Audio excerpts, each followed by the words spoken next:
낮에 출발했습니다. 오늘 이 밤에 아마 이 시간에 저녁에 또 집회할 거예요. 이따도 우리가 같이 기도하겠지만 우리 고등부 아이들 또 우리 친구들 은혜 받고 또 하나님 만나는 또 귀한 시간 되도록 같이 또 이따 또 뜨겁게 함께 기도하도록 하겠습니다. 오늘은 명화 속 성경 이야기 이제 세 번째고요. 오늘 작품은 렘브란트의 돌아온 탕자입니다. 렘브란트 많이 들어보셨죠? 유명하죠. 우리나라에서도 유명하고 1606년에 이 렘브란트 네덜란드에서 태어났는데요. 별명이 있어요. 빛의 화가다라고 불리는 별명을 가지고 있는데 화가이자 판화가 중인데 유럽의 미술사에서도 가장 위대한 화가 중에 한 명으로 꼽히고 특별히 네덜란드에서는 가장 중요한 화가이기도 합니다. 오늘 살펴보게 될 그림이 이제 탕자의 귀향, 돌아온 탕자라고도 하고 탕자의 귀향이라는 작품인데요. 이제 1606년에 태어나서 1669년에 이제 소천했는데 이제 인생의 말년에 이 작품이 1662년에서 69년 인생의 말미에 그려진 최고의 이제 걸작품입니다. 이제 크기가 가로가 206cm, 세로가 262cm인데요.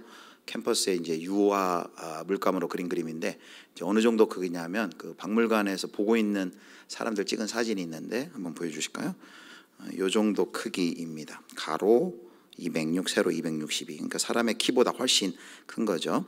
여기가 이제 러시아에 있는 상트페테르부르크에 있는 에르미타주 미술관에 소장돼 있는데 언젠가 저와 여러분이 가셔가지고 직접 저거를 볼 수 있는 날이 있었으면 좋겠습니다. 우리나라에 한번 오면은 정말 많은 돈을 들여서라도 한번 꼭 보고 싶은 작품입니다. 이 작품을 보기 전에 이제 질문을 한번 같이 생각해 보면 좋을 것 같아요. 그냥 제가 드리는 설명보다도 한번 이렇게 보시면서 제가 드리는 질문에 대해서 잠깐이라도 자녀들과 함께 오신 분은 자녀들하고 한번 이렇게 잠깐 이야기를 나눠주면 좋고요. 혼자 오신 분들은 또 혼자라도 한번 질문에 대한 답을 좀 생각해 보시면 좋을 것 같아요. 한번 질문 볼까요? 자, 질문인데요. 이제 5개. 첫 번째, 탕자의 귀향 그림에는 모두 몇 명이 등장인물이 나오나요? 또 그 인물들은 돌아온 탕자에게서 누구를 그린 것일까요? 한번 생각해 보면 좋겠고요. 두 번째는 등장인물 중에 당신이 가장 마음이 가는 사람은 누구인가요? 그 이유는 무엇인가요? 세 번째, 5명의 등장인물 중에 렘브란트가 제일 초점을 맞춰 그린 인물은 누구 같나요? 네 번째, 당신이 돌아온 탕자라면 아버지께 뭐라고 이야기했을 것 같은가요? 한번 상상해 보는 거죠. 5번째는 당신이 아버지라면 탕자에게 뭐라고 이야기했을 것 같은가요? 예, 잠깐 음악과 함께 한 2분 정도 이 질문에 대해서 자녀들하고 한번 얘기해 보시고 다는 못 나누더라도 한 2개 정도 또 우리 각자 한번 마음에 이렇게 한번 좀 자신의 생각을 정리해 보겠습니다.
네, 여기까지 생각해 보도록 하겠습니다.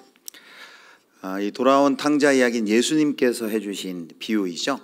줄거리 우리가 방금 공동체 성경 읽기를 통해서도 읽었지만 우리가 다 알고 있습니다. 간단하죠. 둘째 아들이 아버지에게 자기 몫의 유산을 달라고 이야기합니다. 근데 그 당시 이 이야기를 처음 듣는 청중은 엄청 놀랐을 거예요. 왜냐하면 고대 근동에서 아버지가 돌아가시기 전에 유산을 먼저 달라고 하는 것은 한마디로 뭐냐면 아버지 빨리 죽으시오 라고 이야기하는 것과 같습니다. 그런 아들은 아주 크게 혼을 내고 그리고 때린 후에 집안에서 내쫓아보내는 것이 당연한데, 아버지는 그 아들의 요청을 그대로 받아들이고 그 살림을 각각 나누어서 나누어 줍니다. 그리고 이 아버지의 재산을 다 정리한 아들은, 둘째 아들은 이제 먼 나라로 가죠. 외국에 나가서 거기서 흥청망청 탕진합니다. 그 재산이 오래 갔나요? 이제 금세 머지않아 이제 완전히 거지가 된 것이죠. 그래서 살기 위해서 돼지우리를 치는 일을 하기 시작했고, 돼지가 먹는 그 쥐엄 열매를 먹어야 하는 그런 비참한 상황에 빠지게 되죠. 그러다가 자신의 신세가 돼지만도 못하다 비참함을 느껴서 내 아버지 집은 얼마나 풍족한고 아버지의 차라리 품꾼이라도 되자라고 하면서 이제 아버지 집으로 돌아오는 것이죠. 한편 아버지는 매일 아들이 언제 돌아오나 하면서 애타게 기다리고 있습니다. 바로 이 렘브란트의 탕자의 귀향은 그 아들이 집으로 돌아오는 그 순간에 주목합니다. 성경은 그 순간을 이렇게 이야기합니다. 누가복음 15장 20절 같이 읽겠습니다. 이에 일어나서 아버지께로 돌아가니라. 아직도 거리가 먼데 아버지가 그를 보고 측은히 여겨 달려가 목을 안고 입을 맞추니. 거리가 먼데 아버지가 달려갔다 그랬죠. 우리나라도 양반은 달리지 않지만 그 당시 고대 근동의 사회적 지위가 있는 어른이 달린다는 건 상상할 수도 없는 일이죠. 어쨌든 멀리 달려가서 아버지를 그 아들을 맞이하는데, 오늘 그 렘브란트가 그린 그림을 보면 집 문 앞에서 이렇게 앞에서 만나는 것으로 그려져 있습니다. 이 그림이 이제 영상이 아니기 때문에 한 장면만 담기 때문에 다양한 의미를 아마 담으려고 그렇게 한 것 같아요. 그 아버지 집이라는 것을 또 보여주고, 또 이 그림을 보면 이렇게 아치형으로 돼 있어서 얼마나 대궐같이 부자인 부유한 집인가를 또 보여주고, 또 그 장면 속에 아버지와 아들만 만나는 것이 아니라 이제 큰 아들의 반응, 또 종들의 반응도 이제 같이 그 그림에 녹아져 있습니다. 자, 그림 속에 이제 인물들을 살펴보겠습니다. 그림을 이제 한번 보여주세요. 이게 이제 좀 밝아야지 다 보이는데, 자, 첫 번째 질문이 이제 몇 명이 보입니까? 근데 여러분 몇 명이 보이세요? 6명. 예, 6명. 저는 5명인 줄 알았어요. 6명, 이게 제 눈에도 6명이 이제 보이는데, 그래서 거기 보면 이제 그 중요 핵심 인물이 있죠. 가운데에 무릎 꿇고 있는 사람이 탕자, 그리고 보듬고 있는 노인이 아버지, 또 왼쪽에 불만 섞인 표정으로 서 있는 사람이 이제 큰아들, 형이죠. 그리고 그 옆에 보면 이렇게 모자를 쓰고 앉아 있는 사람 보이세요? 이 사람은 아마 이제 종인데 재산 관리인 또는 집사 정도로 보이고요. 그 뒤에 보면 이렇게 문 기둥에 이렇게 남자인지 여자인지, 아마 얼굴이 갸름한 거 보니까 여성인 것 같은데 여종인 거죠. 그리고 저 뒤에 보면은 왼쪽 상단에 보면 이제 좀 어두운데 또 종이 또 있어요. 저기 멀리서 뭘 심부름한 걸 가지고 오는 건지 종들이 있습니다.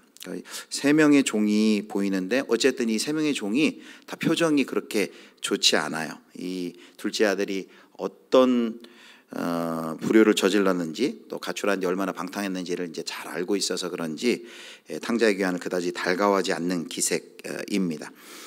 약간 좀 걱정하고 있는 듯한 표정이기도 하고요. 자, 이제 주요 인물에 대해서 한번 살펴보겠습니다. 자, 먼저 이제 탕자의 모습을 한번 보겠습니다. 탕자는 여러분 뭐가 좀 이렇게 보이나요? 탕자 딱 볼 때 옷이 어떤가요? 굉장히 낡고 누더기죠. 아버지 옷은 홍포, 이게 아버지의 권위를 상징하는 아주 홍포 붉은 망토를 입고 있는데, 이 아들은 완전히 누더기 옷입니다. 지저분한 누더기를 거치고 있습니다. 이제 아버지가 입고 있는 붉은색 기운과는 전혀 대조적이죠. 형도 보면 붉은색 옷을 입고 있습니다. 아마 이 탕자도 아버지 집을 출발할 때는 이런 붉은색 옷을 망토를 걸치고 있었을 것입니다. 그런데 집에 들어왔는데 얼마나 고생을 했는지 완전히 누더기 옷을 입고 옵니다. 탕자의 머리는 어떻습니까? 헤어스타일 어떻습니까? 헤어스타일이 뭐 헤어스타일 할 것도 없이 머리가 다 빠져 있죠. 이게 이제 죄수의 머리, 죄인의 머리입니다. 머리를 쥐어 뜯은 듯하고 머리가 다 빠져 있는 죄수의 머리를 하고 있습니다. 그리고 이렇게 보면은 오른쪽에 이렇게 칼이 있죠. 칼을 차고 있는데 이 칼은 이제 아버지의 아들이라는 도장과 같은 그 상징인데, 형 옆에서 서 있어요. 형은 긴 칼을 이렇게 들고 있는데 그 형의 칼에 비하면 굉장히 이제 너무 작죠. 그런데 그 칼을 끝까지 이제 유지하고 있는 것을, 가지고 있는 것을 보게 됩니다.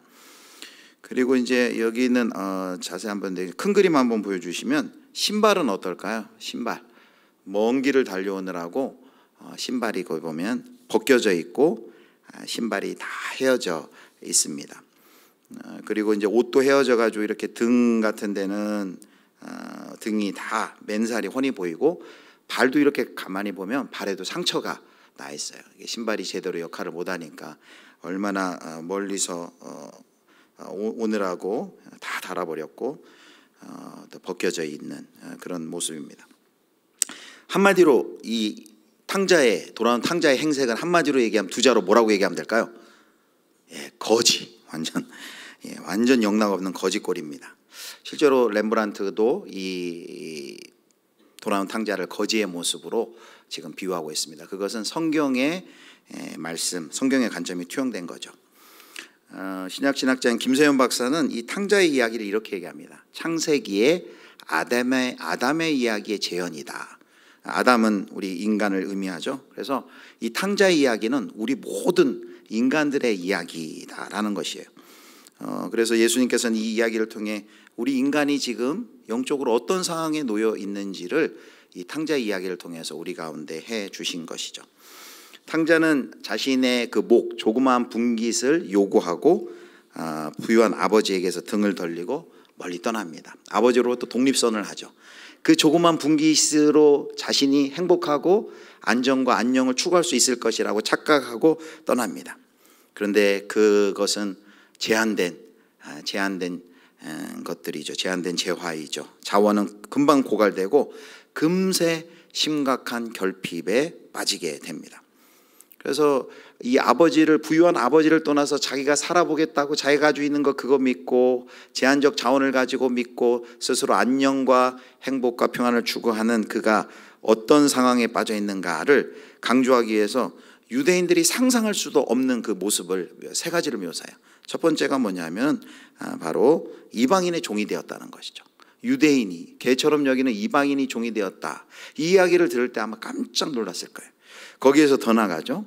유대인들이 가장 싫어하고 불결하게 여기는 짐승인 돼지를 치는 일을 그가 하게 됩니다. 거기서 이제 더 상태가 심각하죠. 심지어 이제는 돼지의 음식조차 먹을 수 없는 그런 존재가 되었다라고 말합니다. 이것이 뭡니까? 이 그림을 통하여서 부유한 아버지를 떠난 인간이, 아들이 얼마나 비참한 상황에 놓여 있는가를 보여주는데, 예수님은 이걸 뭐라고 이 이야기 속에 얘기하냐면 죽음이다라고 이야기를 해요. 자, 누가복음 15장 24절 보세요. 제가 읽겠습니다. 이 내 아들은 어쩌다가요? 죽었다가 다시 살아났으며. 그러니까 종들에게 하는 이야기였고요. 자, 그 다음에 15장 32절 형에게 하는 이야기는 내 동생은 어떠했대요? 죽었다가. 즉 아버지를 떠난 탕자는 한마디로 죽음을 경험하고 있는 것이죠. 바로 이것이 우리 인간의 모습이라는 거예요. 인간은 제한된 자원을 믿고 하나님을 떠난 인간은 죽음이라는 그런 병에 걸리고 말았습니다. 죽음이라는 병에 빠졌어요. 자, 그렇다면 이 인간이 하나님을 떠나 독립선을 하고 자기 중심적인 삶을 사는 인간이, 반역을 꾀한 인간이 그 죽음의 상황에서 벗어나서 그렇다면 어떻게 생명을 다시 얻을 수 있습니까? 바로 그 이야기를 이 탕자 이야기가 하고 있는 것이요. 그것이 바로 무엇이에요? 생명을 얻는 길이 뭐예요? 아버지, 즉 창조주 하나님께로 돌아오는 것이다, 돌아가는 것이다 라는 것을 말해주고 있습니다. 자, 그렇다면 이제 아버지를 한번 보도록 하겠습니다. 다시 그림을 보여주시고요. 자, 무릎을 꿇고 있는 탕자를 두 손 벌려서 이제 가슴으로 안고 있는 이가 바로 아버지예요. 아버지. 근데 이 이제 아버지는 이제 하나님의 그 무궁한 사랑과 자비를 보여주는데요. 그래서 아까도 이제 봤지만 빨간 망토, 권위를 상징하는 망토를 입고 있죠. 큰 그림 보여주세요. 근데 이 아버지가 아들을 꼭 그 가슴에 껴안고 있습니다. 아들이 얼마나 허랑방탕하고 아버지 속을 썩이고 잘못을 했어요. 아버지 죽으라라고 하고 떠났는데, 아버지를 향해 반역하고 독립을 선언했는데, 세속적 위안과 쾌락에 빠졌던 썩은 연못처럼 오염되었던 그를 아무런 조건 없이 저렇게 받아들이고 있습니다. 이 아들이 얼마나 냄새가 났을까요? 돼지 치다 왔으니까. 여러분, 지하철에서 노숙자 가끔 탈 때 있잖아요. 어떻게 해요? 다 옆으로 피합니다, 냄새 나면. 그런데 이 아들이 그렇게 더럽고 추하고 냄새나는 아들을 아버지는 아무 일 없다는 듯이 그를 덥석 안는 것을 봅니다. 아버지 얼굴을 한번 보겠습니다. 아버지 얼굴은 돌아온 그 아들을 향한 불쌍히 여김, 연민이라 그러죠. 불쌍히 여김, 그리고 인자함이 묻어납니다. 여기서 주목해 볼 것은 이 아들을 얼마나 기다렸던지, 여기 보면 눈이 다 짓물러 있어요. 눈이 다. 그래서 우리 표현에도 그런 표현이 있잖아요. 눈이 어떻게 하도록 기다린다고요? 눈이 빠지도록 기다린다 그러잖아요. 얼마나 눈이 빠지도록 기다렸는지 아버지의 눈이 저렇게 짓물러 있는 것을 보고 있습니다. 혹자는 아버지가 혹 어떤 사람이 이 장면을 이제 아버지가 자녀 그 탕자의 죄를 보지 않는 것을 상징한다, 눈을 감고 있다라고도 그렇게 얘기를 하는 것을 또 읽었습니다. 자, 이 아버지의 인자한 표정, 그리고 손을 한번 보도록 하겠습니다. 큰 손. 이게 이제 헬리나 원의 해석인데요. 보면은 왼손과 오른손이 좀 다르죠. 왼손은 굉장히 남자의 손, 굉장히 근육도 많고 강렬한 남자의 손이다라는 것이죠. 근육질의 왼손은 억센 남자의 손을 의미하고, 이제 오른손은 여자의 손이라는 거예요. 여성 어머니의 손이라는 것이죠. 그래서 왼손은 자신의 모든 시련을 해결해 줄 그 능력의 손, 아버지의 손을 의미하고, 오른손은 그 모든 죄를 용서해 주시는 따사롭고 자비한 어머니의 손, 부성애와 모성애, 아버지와 어머니의 사랑으로 이 탕자를 끌어안고 있다라는 것을 보여준다라고 이제 헬리나 나우에는 탕자의 귀향에서 이야기를 합니다.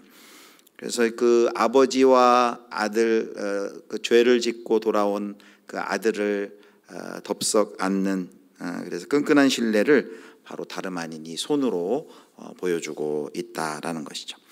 이 아버지는 아무런 조건 없이 뭐 너 나가서 다시 한번 뭐 잘못을 하게 하고 뭐 돈을 내 재산을 너가 다 낭비했으니 그것에 대해서 보상을 좀 해야 내가 받아들여 주겠다, 그게 아니죠.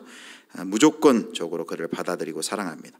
그리고 아들은 그냥 품꾼 정도로만 자신을 받아달라고 했는데, 아버지는 아들이 꿈꾸는 것보다 더 많은 것을 예비하시고 베푸셨는데, 그게 19절 20절에 21절에 이렇게 나와 있습니다. 19절, 지금부터는 아버지의 아들이라 일컬음을 감당하지 못하겠나이다. 나를 품꾼의 하나로 보소서 하리라 하고, 아들은 이렇게 얘기했는데, 자 21절, 아들이 이르되 아버지 내가 하늘과 아버지께 죄를 지었사오니 지금부터는 아버지의 아들이라 일컬음을 감당하지 못하겠나이다 라고 아들은 이야기했어. 나를 품꾼의 하나로 보소서, 그리고 아버지 아들이라 일컬음을 감당하지 못하겠습니다. 그런데 아버지는 무슨 명령을 합니까?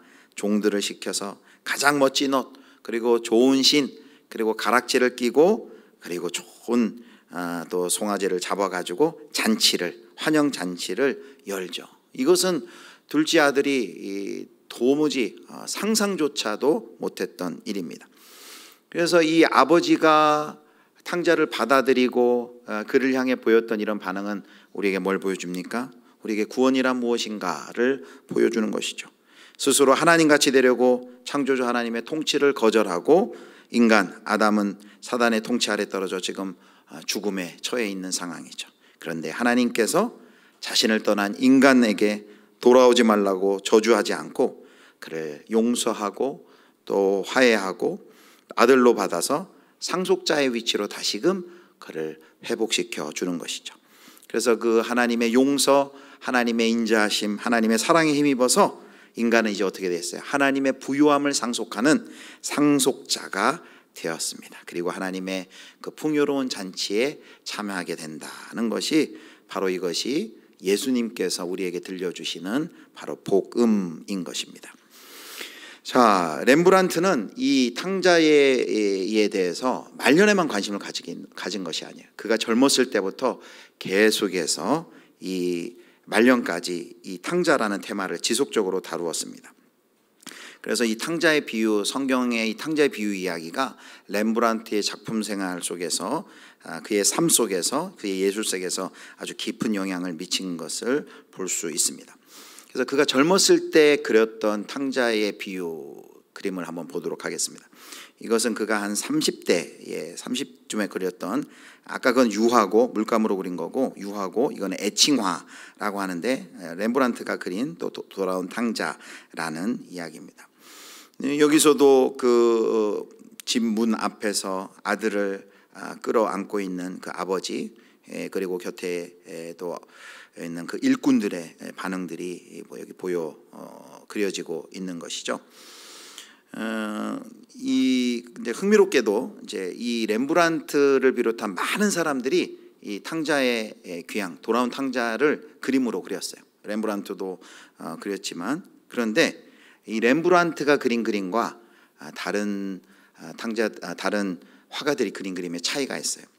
뭐냐면 이제 다른 사람들은 그냥 성경 속의 탕자를 그렸다면 이 렘브란트는 어떻게 그렸냐면 본인을 직접 탕자로 분장하여서 이 탕자를 자신의 영적인 자화상으로 여기면서 이것을 그렸다라는 것이죠. 그래서 이 렘브란트가 자화상을 많이 그렸고 그리고 자기를 많이 그렸는데 그 작품 속에 자기를 탕자로 비유하는 그림을 많이 그렸어요. 자, 대표적인 게 사스키아와 함께 있는 자화상이란 그림이 있어요. 자, 사스키아와 함께 있는 자화상이란 그림. 자, 또 렘브란트가 그린 그림인데요. 사스키아는 이제 그의 부인의 이름입니다. 근데 여기 한번 보세요. 이건 이제 29, 30살 때, 이게 젊었을 때 그렸던 그림이에요. 여기 이제 아내와 함께 자신을 모델로 그렸는데 어떤 모습이냐면 방탕한 생활에 빠져 있는 그 자신의 렘브란트의 모습을 보여줍니다. 여기 그림의 렘브란트를 한번 보세요. 지금 술이 흥건히 지금 취해 있습니다. 귀족들이나 입을 수 있는 호사로운 옷을 입고 있어요. 머리에는 공작털로 장식한 모자가 있고 허리를 보면 허리에 장칼이 있죠.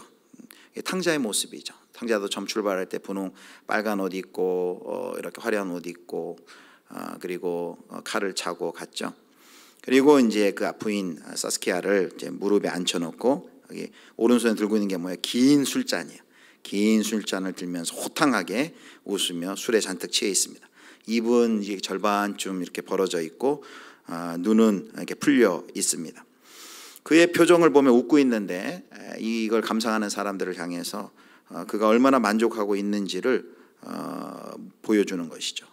마치 내가 지금 얼마나 신이 나 있는 줄 아시오? 라고 묻고 있는 것 같습니다. 그는 그 당시 이제 화가로서 명성을 얻고 또 돈과 권력을 지닌 또 이 여인은 또 시장의 딸을 아내로 얻었고 뭐 부러울 것이 없는 그런 인생을 그가 살고 있었죠. 그런 그 자신을 그렇게 그렸습니다. 근데 렘브란트의 인생이 이와 같이 다 그런 그의 모습이 그의 인생 가운데 이제 불행이 하나둘씩 찾아와요. 그래서 병으로 먼저 어린 아들을 잃어요. 그런데 이제 3년 뒤에는 큰 딸을 잃습니다. 또 2년 뒤에는 작은 딸마저 잃고 맙니다. 그리고 2년 뒤에는 이 그림 속의 아내 사스키아마저 세상을 등지고 맙니다. 불행은 거기서 그치지 않아요. 새 삶을 찾기 위해 재혼하지만 새 아내 사이에서 낳은 어린 아들을 또 잃습니다. 그리고 머지않아 또다시 아내와 또 사별하게 됩니다. 그리고 렘브란트가 그렇게 아끼던 첫 부인이었 사스키아 사이에서 낳은 그 아들 타투스라는 아들마저 세상을 등지고 맙니다. 그래서 그 탕자의 귀향이라는 우리가 지금 살펴보고 있는 그 그림은 그 아들, 사랑하는 아들 타투스를 잃은 후에 그가 그린 그림입니다. 가정사의 불행이 끊이지 않죠. 그리고 시행착오, 눈부신 성공가도를 달리던 그가 이런 재난과 고난에 그의 인생이 성공가도가 급제동이 걸리면서 그가 누구를 계속해서 인식하기 시작합니까? 렘브란트는 하나님에 대해서 더욱더 눈을 떠가기 시작하는 것입니다. 그래서 보면 렘브란트가 아까 젊었을 때 그렸던 그 돌아온 탕자 애칭화에서 보면 그 그림 한번 다시 보여줄까요? 여기에서는 그림의 초점이 어디에 놓여 있냐면은 그 탕자의 부패와 상한 모습으로 돌아온 모습에 이렇게 초점이 있어요. 얼굴도 지금 탕자의 얼굴도 보이죠? 거기에 초점을 가지고 있는데 30년 뒤에 그의 인생의 마지막에 다시금 돌아온 탕자를 그릴 때, 탕자의 귀향을 그릴 때 그의 관심은 어디에 있습니까? 아까 그 질문에 있었지만 그가 이 그림을 보는 많은 사람들에게 집중하도록 하는 어떤 구도나 그의 의도는 뭐냐면 여기 그 돌아온 탕자를 사랑의 손으로 꼭 안고 있는 그 아버지에게 감상자가 눈이 맞추어지도록 사력 있게 이렇게 그림을 구상한 것을 볼 수 있습니다. 왜냐하면은 그림을 보는 사람들에게 그 아버지의 사랑을 경험하도록 그린 것입니다. 감상자들이 그 아버지의 그 부드러운 모습을 정면으로 볼 수 있도록 구도를 그렇게 짠 것입니다. 그리고 일부러 아까 그 크기도 그렇지만 이게 사람 키만한 크기예요. 그러니까 실제로 그 아버지가 이렇게 그림을 보면 아버지가 앞에 서 있는 거예요. 그 자비로운 아버지, 사랑의 아버지를 맞닥뜨리도록 함으로써 마치 팔을 벌려 탕자를 안고 있는 모습이 마치 그림을 보는 그 모든 감상자들이 그 아버지의 품에 안기는 듯한 그런 착각을 일으키도록 그 아버지를 그가 주목하여서 두드러지게 그리고 있는 것을 볼 수 있습니다. 그래서 한마디로 탕자의 귀향 이야기는 누구의 이야기라고요? 렘브란트 자신의 이야기입니다. 렘브란트가 파란만장했던 화가 자신의 생애를 돌아보면서 인생의 마지막에 회개하는 마음으로 그린 최고의 걸작인 것이죠. 인자하신 아버지, 사랑의 하나님, 무조건적인 사랑으로 아들을 안으시는, 용서하시고 안아주시는 아버지 품에 이 렘브란트가 그 하나님 아버지 품에 안긴 것이죠. 그래서 우리도 이 그림을 그래서 그렇게 보면 좋을 것 같아요. 우리가 그냥 멀리 있는 이야기, 성경의 이야기도 멀리 있는 이야기, 그리고 이렇게 그냥 대상화해서 보는 것이 아니라 이렇게 보면 좋을 것 같아요. 그 인물이 나다라고 생각하면서 이 그림을 다시 한번 보면 좋을 것 같아요. 아까도 그렇게 질문했잖아요. 내가 만약 저 탕자라면, 더 탕자로서 무릎을 꿇고 저기 있다면 아버지에게는 내가 뭐라고 얘기할까? 아버지는 나에게 또 나에게 뭐라고 이야기해 주실까라고 그렇게 생각을 해보는 것입니다. 만약에 그렇게 우리가 묵상을 한다면 단순히 그냥 탕자처럼 살지 말아야지라는 그런 교훈적인 그런 대답만 얻는 것이 아니라 그것을 넘어서 탕자의 많은 마음, 그의 후회와 회항과 감사와 사랑, 이런 감정들을 우리는 공감할 수 있을 것입니다. 또 반대로 또 내가 아버지의 입장이라면 이렇게 돌아온 아들을 나는 뭐라고 맞이할 것인가 라고 만약에 생각하면서 우리가 이 그림을 본다면은 아마 그 아버지의 마음을 우리가 더 깊이 알 수 있을 것입니다. 오늘도 우리가 지금 최근에 예레미야 모압, 오늘도 모압에 대한 심판 계속해서 우리가 묵상하고 있잖아요. 그러니까 모압 나쁜 놈들 그냥 심판받아 마땅하지, 그게 아니라 모압이 누구예요? 모압 이방인이잖아요. 마땅히 우리도 모압처럼 심판받고 하나님의 징벌을 받아야 될 마땅한 사람들이다 라고 우리가 생각하면서 그 성경의 등장인물 속에 나를 대입하여서 그 본문을 묵상한다면 우리의 묵상이 차원이 아마 더 달라질 것입니다. 이 탕자의 이야기를 그냥 예수님이 들려주신 성경 속에 그냥 나와 상관없는 이야기라고 생각하는 것이 아니라 렘브란트는 그 이야기가 바로 자신의 이야기고, 자신의 기나긴 세월 하나님을 떠나 허랑방탕했던 그 탕자의 모습이 나였다. 그러면서 인생의 말미에가 될수록 그 자비의 하나님, 사랑의 하나님, 용서해 주시는 그 하나님을 기억하면서 그의 품에 그가 안기며 그린 그림이 이 걸작인 바로 탕자의 귀향이다라는 것이죠.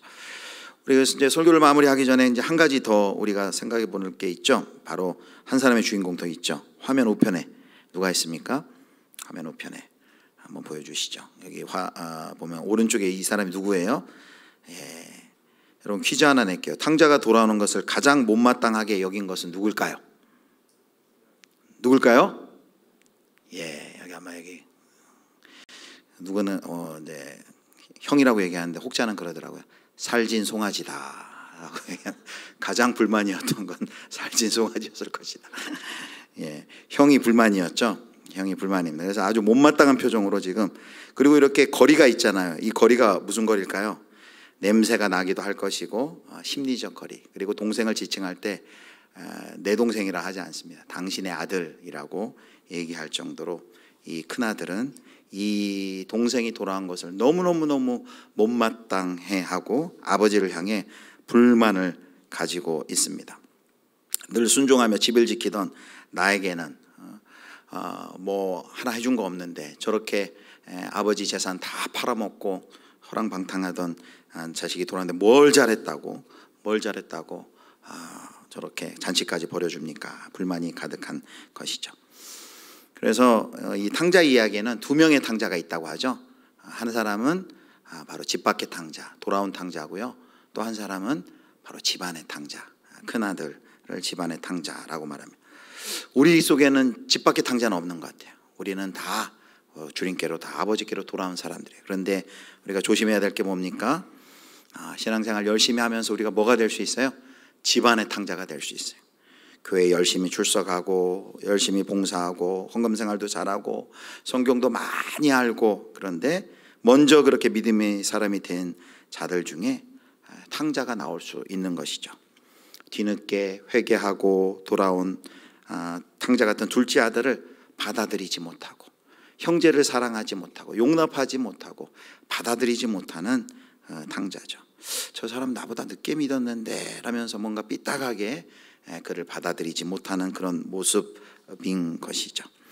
그래서 우리는 이 그림을 보면서 우리가 또 둘째 탕자는 아닌지, 또 나를 대입해 보지만 또 하나 우리가 또 큰아들, 이 집안에 있는 탕자의 모습은 나는 아닌지를 우리가 되돌아봐야 될 것입니다. 그리고 죄인을 끌어안으시는, 묻지도 따지도 않고 끌어안으시고 용납하시는 그 끌어안으시는 하나님의 깊은 사랑을 깨닫고 감사하며 그 은혜에 동참해야 하는 것이죠.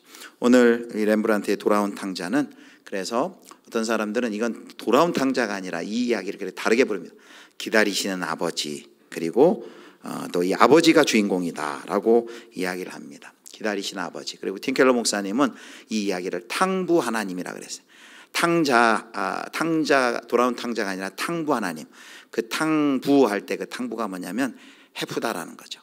아들은 재산을 해프게 허비했는데 이 아버지는 얼마나 사랑이 해픈지, 그 모든 아버지의 재산을 다 팔아먹은 그 아들마저도 용납하고 받아들이시는 사랑의 해픈 아버지, 바로 하나님의 모습을 이 탕자의 이야기를 통해 우리에게 이야기해 준다라고 이야기를 했습니다. 오늘 이 렘브란트의 돌아온 탕자를 우리가 다시 한번 보면서 하나님 아버지가 우리에게 베풀어 주신 사랑이 얼마나 크고 얼마나 놀라운지, 그 인자하심, 그 용서하심, 그 우리를 받아들이심, 그 아버지의 사랑을 다시 한번 깊이 경험하고 날마다 우리 아버지께로 돌아가는 우리 예수비전교회 모든 성도님들 되실 수 있기를 주님의 이름으로 축원합니다.